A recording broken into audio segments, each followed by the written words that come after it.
Well, I was very lucky to get into one of the best ophthalmology training programs in the world, Philadelphia, Wills Eye Hospital. It's still the world's best, one of the top 5 in the world. It's a great place.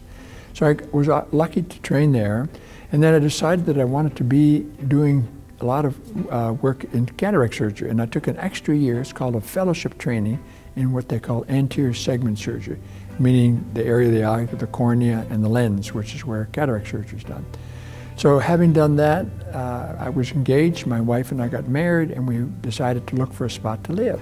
So in 1978, what became, I worked for 2 years in Dothan, in another practice in Dothan, and then 2 years later, in 1980, decided that it was time for me to start my own practice, which I did.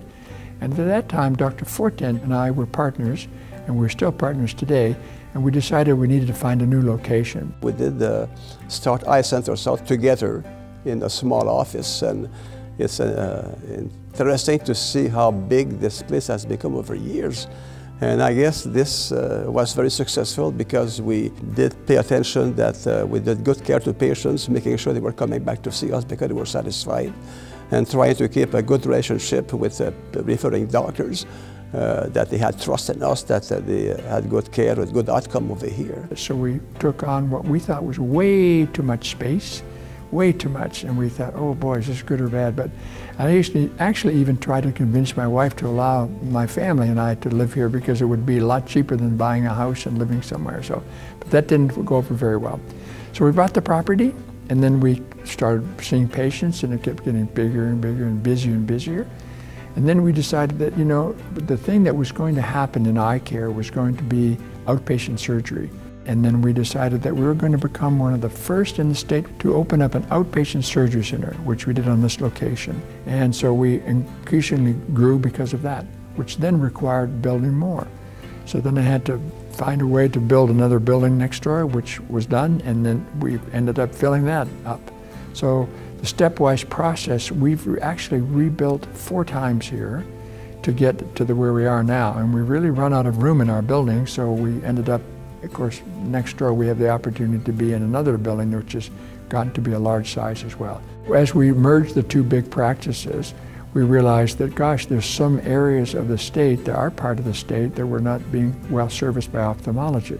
So once the 2 practices merged, we realized we had more doctors, which allowed us to have more opportunity to visit to other smaller towns, which we did. We expanded over to Andalusia. We expanded over to Albany, Georgia for a while. We expanded over to Panama City. And that, again, organically grew. And also, over the years, hiring doctors with the good qualifications to give the state-of-the-art, I would say, eye care in all subspecialty. And we've been growing to what we are today. And then the second part of the development has been that we've added an optometric side to our practice. That's another huge, wonderful area that I'm very proud of. What we've learned is that if we continue to provide good care with optometry and continue our philosophy of optometric cooperative care, it works out well for patients. There's been a very good, constant commitment of our entire staff, and it's not just me, it's everybody, to making sure we take care of people. The thing that I always have learned is patience and perseverance. It's just stick-to-itiveness.